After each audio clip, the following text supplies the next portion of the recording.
One of Velasco's captivating artwork is his modern painting of Leonardo da Vinci's Last Supper called Hapag ng Pag-asa or A Table of Hope. The painting shows Jesus eating not with his apostles but with a group of street children in a nasty and dilapidated setting. They are not even eating at a table but on a huge delivery box used for cargo shipments. The children with him are strangers to each other. One of them is holding a stolen bag.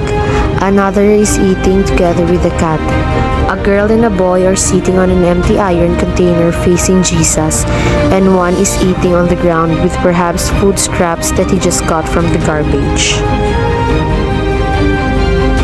The Spolarium is a renowned painting created by Filipino artist Juan Luna in 1884. Is a large-scale historical artwork that despises the grim aftermath of gladiatorial combat in ancient Rome. The painting shows the bodies of the fallen gladiators being dragged away from the arena, highlighting themes of death, despair, and the exploitation of the lower classes. The Spolarium is not only celebrated for its artistic mastery, but also for its powerful commentary on the social and political issue during the colonial period in Philippines. The Parisian Life is indeed a painting by Juan Luna. It's one of his notable works and portrays a scene of two elegantly dressed women in cafe in Paris during the late 19th century. This painting is significant because it reflects Luna's exposure to European art and his ability to capture the essence of Parisian society during that era.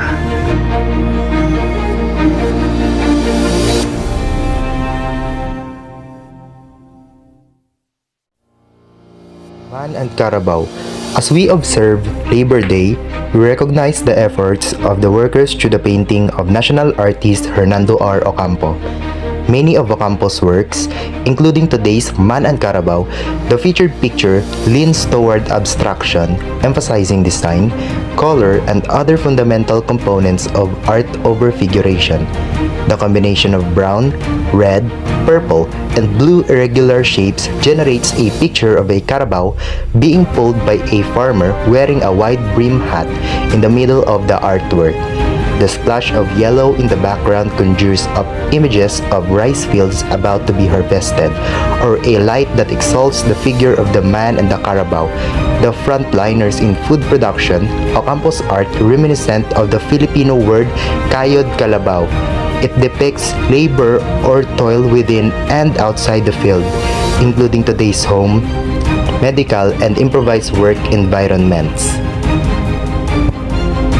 Sabel is a powerful painting by Filipino artist Benedicto Cabrera, commonly known as Benca.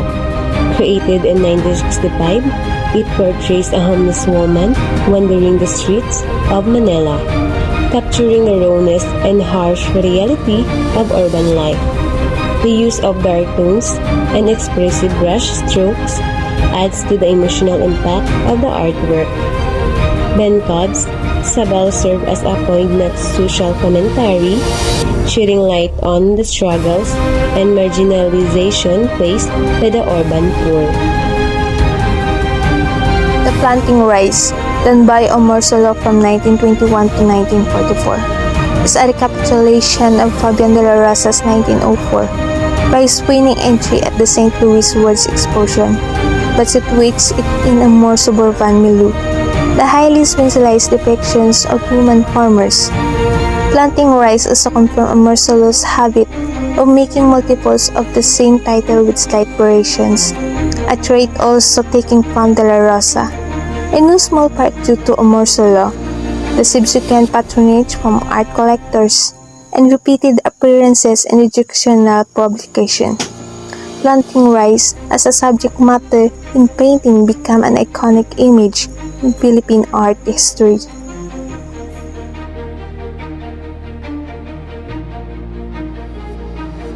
Stunning specimen of Manansala's transparent cubism. Candle vendors defies all concepts of spatial dimensions through the eyes of the spectator. In the foreground, three candlestick vendors are grouped together, line of sight angle above them as the viewer looks down at the candles resting on the braided baskets. But as the eye follows the gaze of the rightmost vendor, a checkered path slopes upward at the far left, leading the observer towards an enigmatic darkness, adding intrigue to an already stimulating piece de resistance. The painting was acquired from the previous owner directly from the artist.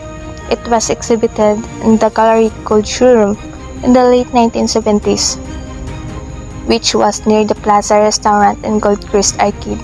It is accompanied by a receipt signed by the artist. The subject of the painting he wrote is the death of the Queen of Egypt, whom Horace called the fatal monster and Virgil a cursed woman, that one which Michelet said does not deserve a mercy admiration. In golden bed lies the corpse of Cleopatra, adorned with heroic magnificence. The slave Arias, also dead, is in front of the bed. The black slave Carmion, who has just placed the royal crown on her lady's head, falling at the moment as if struck by lightning. The venomous asp had just done its job. Bayanihan 1959 is an iconic oil on canvas painting by the old man of Philippine art. With its depiction of the Filipino costume of helping each other, in this painting, villagers are seen lifting a bahay kubo while a figure wearing a salakot, straw hat leads them to the Nipahan's new home.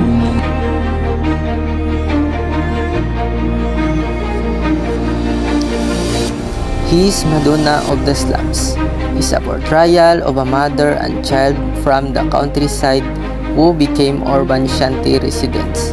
Once in the city, in his jeepneys, Manansala combined the element of provincial folk cultures with the congestion issues of